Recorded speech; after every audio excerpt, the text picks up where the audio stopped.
दिबांग की मौत नहीं हुई है युवराज की, सिस्टम ने हत्या कर दी और युवराज डूबा नहीं, ये सिस्टम डूब गया है क्या दरअसल? बिल्कुल संदीप, आप सही कह रहे हैं। मैं पूरी तरह से सहमत हूं कि ये एक तरीके से सिस्टम डूबा है, वो युवक नहीं डूबा, उसकी हत्या की गई है। और आप ये देखिए कि जिस तरह से हमारी राजनीति आज हो गई है, जिस तरह से एडमिनिस्ट्रेशन हो गया है, आप देखिए ना, लोग तो आम बोलते हैं आजकल कि इसका सिर काट लो, उसकी जुबान काट लो, इसकी हड्डी तोड़ दो। ये तो हमारे नेता लोग बोलते हैं, गोली मार दो गालियों के साथ। जब ये सामान्यकरण करेंगे आप हिंसा का इस तरीके से, जब एक्स्ट्रा 16 लोग मर जाएं दूषित पानी पीकर, टॉयलेट का पानी मिला हुआ था, उसमें मलमूत्र मिला हुआ था, और क्या भाषा बोली इंदौर में नेता ने? का सवाल है, घंटा। आप अगर इस तरह की भाषा आम टीवी पर सुनाई देने लगे तो एक क्या होता है कि एक इनसेंसिटिविटी बढ़ती है समाज में, जो हमें दिखाई दे रही है। दूसरा, आप इस चीज़ों को सैंक्शन मिलती है, नॉर्मलाइजेशन हो जाता है इन चीज़ों का। और देखिए दूसरा, एक और क्या बात है, मैं आपको एक उदाहरण बता रहा हूँ आपको। ये भी एक सीतामढ़ी की घटना 3 दिन पहले की।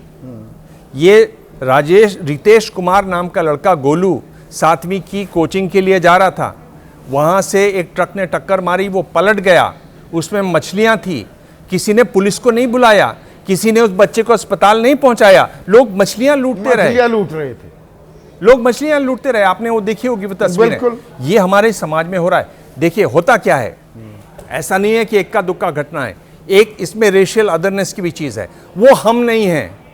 मणिपुर में क्या हो रहा था जी, किस तरह की, मेरे ना रोंगटे खड़े हो जाते हैं मणिपुर की मैं बात करता हूं। उसे तो हम भूल ही गए और आज तक वहां सामान्य नहीं हुए हैं हालात। पर यहां चिंता क्यों नहीं है? हाँ। क्योंकि हम मणिपुर के नहीं हैं। मणिपुर बहुत दूर की बात है।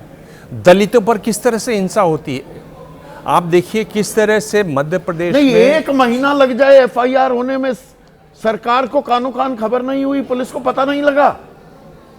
आप देखिए किस तरह से मध्य प्रदेश में वाक़े दर वाक़े हुए, जिसमें दलितों को तोड़ने के लिए आप पेशाब पिलाते हैं। आपकी जो एनसीआरबी की रिपोर्ट है वो क्या कहती है? 57,779 केसेस हुए उनके, दलितों के खिलाफ अत्याचार के, सिर्फ आंकड़े बन के रह गए। क्यों?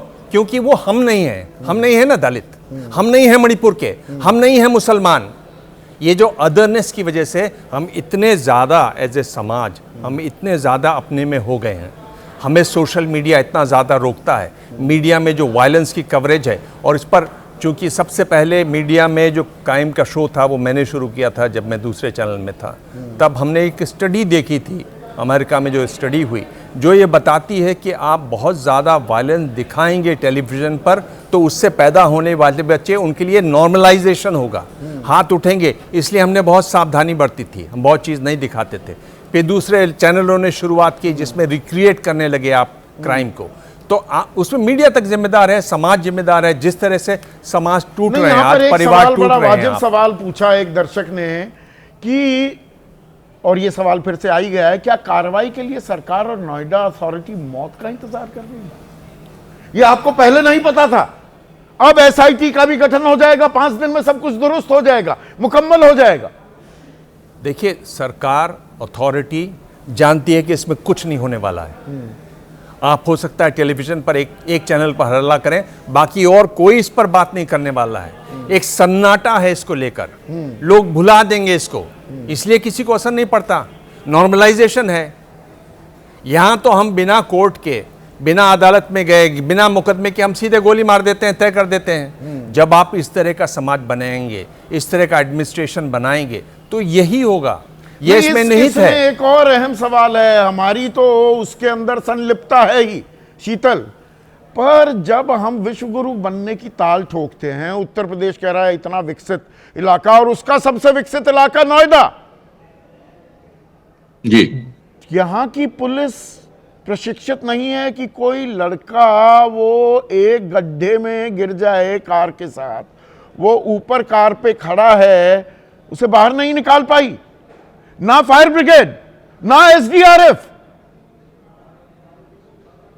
एसडीआरएफ में हम 800 लोगों को सैलरी दे रहे हैं इस समय, 1200 का हमारा कोटा है। एनडीआरएफ में 18,000 के आसपास हैं। लेकिन इन लोगों को कहीं जाने आने और उपकरणों के लिए हमेशा सेना या दूसरों पर बहुत सारी चीजों पर ये निर्भर है। यहाँ रोशनी की व्यवस्था और रस्सियों वगैरह की व्यवस्था और तैरने वाले लोगों की व्यवस्था नहीं थी। लेकिन ये पहली घटना नहीं है, कुछ और घटनाओं का जिक्र नहीं, वो जरूरी है। मोनिंदर, वो डिलीवरी बॉय, बहादुर आदमी, वो रस्सी जी। लगाकर वो नीचे घुस गया, पानी में आधा घंटा लगाता रहा। ये कोई और नहीं, जहमत उठा लेता तो युवराज आज जिंदा होता।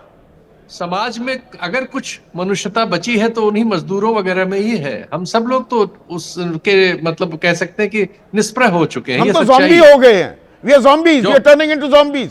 Not turning into मैं- zombies. Have we एक become घटना- zombies? एक घटना याद कराना चाहता हूं क्योंकि इससे भी बड़ी है। जुलाई अगस्त 2024 में एक नाले में दिल्ली में जी। गाजीपुर मयूर बिहार में एक मां 23 वर्ष की स्त्री और 3 वर्ष का उसका बच्चा एमसीडी के नाले में गिरा। हाथ पकड़े हुए दोनों के शव मिले थे। तब हम लोग इसी तरह से परेशान हुए थे। लेकिन क्या हुआ उसके बाद? नवंबर में नागलोई में एक बच्चा 14 साल का खुले में गिरा और मारा गया। अशोक विहार में 7 साल का बच्चा ओपन ड्रेन में मिला। सितंबर 2024 में भजनपुरा में 32 वर्षीय व्यक्ति की ओपन ड्रेन में मौत हो गई। संसद में स्वीकार हमने किया है कि 1400 लोग हमारे पिछले 5 सालों में जो मीथेन गैस निकलती है, वो बेचारे सफाई कर्मचारी, उसमें उनको हम उपकरण नहीं देते तो वो जान से मारे जाते हैं। हम इन चीजों पे अब कहां, हमें कोई फर्क ही नहीं पड़ रहा भाई। हम तो अजीब लोग बन चुके हैं कि हमें अभी, जब तक हमें अपने ऊपर होता है तब अपने निजी पे फर्क होता है, लेकिन आसपास हम किसी के लिए अब कोई फील नहीं करते। हमारी फीलिंग्स मर चुकी है। युवराज चिल्लाता रहेगा या एक दलित युवक का सिर मुंड दिया जाएगा या एक मुसलमान की पिटाई कर दी जाएगी? पूरे उत्तर प्रदेश में अभी मतलब हमारा रुख वही। अरे भाई, उत्तर प्रदेश में जगह जगह इस तरह के कांड कर रहे हैं लोग और वीडियो बना के खुद डालते हैं। वो हिंसा करते हैं अल्पसंख्यकों के खिलाफ या कमजोर दलितों के खिलाफ या किसी के खिलाफ, या उनके खिलाफ बयान देते हैं खुलेआम। गाजियाबाद में बैठ के एक बाबा जो वहां है, वो यति नरसिंहानंद, उनके तो रोज बयान आ रहे हैं। क्या कर रहा है कोई भाई? उससे बहुत साधारण सी बात पे हम दूसरों को टांग दे रहे हैं, जमानत नहीं दे रहे हैं 5-5 साल। लेकिन महेश यादव एक सवाल पूछ रहे वीडियो पे हैं, आते ये हैं। जो पोस्ट ट्रूथ वर्ल्ड में जैसे युग में हम जी रहे हैं उससे जुड़ा सवाल है। नोएडा वासी ही हैं, कह रहे हैं हिंदू मुसलमान और नोएडा जैसी घटना के लिए सिस्टम से ज्यादा हम जिम्मेदार हैं क्योंकि हम सवाल पूछते ही नहीं। बिल्कुल ठीक कहा उन्होंने। हम अपनी जिम्मेदारी को ज्यादा लें। वो सिस्टम तो वो कर रहा है, सिस्टम तो उससे फायदा उठा रहा है। इस नफरत से उसको वोट मिल रहे हैं, उसका नुकसान नहीं है। इस तरह की घटना हो जाएंगी, कोई एसआईटी बन जाएगी, कुछ दिन चीख पुकार मचेगी, अगले दिन उससे दूसरी खबरें उसकी जगह ले लेंगी। लेकिन ये चीज जारी है भाई, कहां रुक रहा है? रील ये बनाना पहली अब घटना नहीं। नया शक्ल है। कोई पिट रहा है, कोई मजलूम, कोई गरीब गुरबा, तो रील बनाओ और उसे वायरल करो। रील बनाओ। रील से पैसे कमाने के लिए ये हमारे समाज की स्थिति है कि 9 लाख लोग मोनेटाइज कर चुके हैं अपने रील बनाने के धंधे को, और 1 करोड़ के आसपास रील बनाने के धंधे में प्रतिद्वंदी है उनके। तो हम तो रील में बदल गए हैं। पूरा समाज जो है, हमारा दुख, हमारी तकलीफ, हमारे खिलाफ हिंसा और हमारी ऐसी थोड़ा हालत। छायावादी हो रही है विमर्श पर, यह भी जरूरी है। हमारी एक आदमी सोचता है किस तरह के एक युग की परिकल्पना की जाती है। अशोक कुमार है, जयपुर वासी, दिबांग, वो कह रहे हैं सियासत की धारा में बह रही जनता अपने लिए खुद ही गड्ढा खोद रही है। जी हाँ, बिल्कुल। देखिए, अगर आप देखें जिस तरह से ये अगला नंबर हमारा भी हो सकता है इस गड्ढे में। बिल्कुल बिल्कुल यही हो सकता है। हाँ। बिल्कुल यही हो सकता है। और देखिए, जो आक्रोश आता है वो तभी आता है, ये अदर जो हैं वो छोड़ दिए जाते हैं। भाई कितने किसान मर गए, पर वो तो किसान है। 750 किसानों की मृत्यु हुई, पर वो किसान है, हम नहीं हैं। हम तो सुरक्षित हैं। अब यहां लगता है कि नहीं, ये गड्ढे में हम भी गिर सकते थे, तो आक्रोश आ रहा है। इस तरह की संकुचित मानसिकता हो गई है। और ये उदाहरण दर उदाहरण है। जिन लोगों की गंजी होगी, जो अंगोछा लिए होंगे, उनमें ये साहस है, उनमें इतनी मानवीयता है कि वो ऐसे मौके पर सामने आके बचाते हैं लोगों को। बाकी सब तो बिल्कुल शून्य हो गया है, संवेदनहीन हो गए लोग। लगातार एक के बाद एक इसके उदाहरण हैं। आप ये जो सफाई सर पर जो मैल ढोते हैं, क्या करते हैं? आप विकास की ऐसी दौड़ में हैं जिससे इस चीजों को बल मिलता है। आप मानव मल हटाने पर सरकारी बैन है तो सरकारें अब एम्प्लॉयमेंट नहीं दे रही हैं। आप क्या करते हैं? आप ठेकेदारी को दे देते हैं। ठेकेदार इनको बुलाते हैं यहां पर, रातों रात सफाई करवाते हैं, मौत हो जाती है, कोई पूछने वाला नहीं है, कोई पूछने वाला नहीं है, जबकि जानते हैं कि ये बेलगाम हो रहा है सिस्टम, कोई जवाबदेही तय ही नहीं हो रही।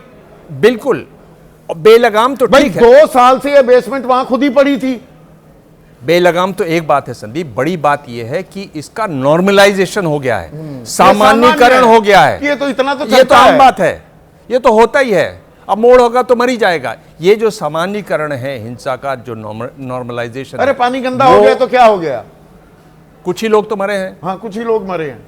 और फिर वो जो मंत्री जी ने कहा वो शब्द, इसी से हम असंवेदनशील समाज बनते जा रहे हैं। ये सबसे बड़ा कारण है। ये नॉर्मलाइजेशन, सामान्यकरण की, ये तो होता ही है, इतना तो चलता है। अरे किस बात पर हल्ला काट रहे हो संदीप चौधरी? क्यों अपना गला बिठा रहे हो?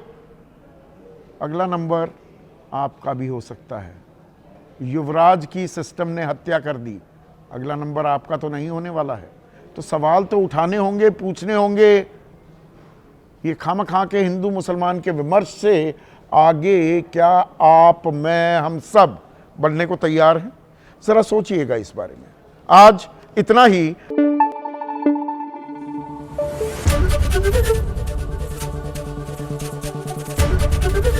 एबीपी न्यूज आपको रखे आगे।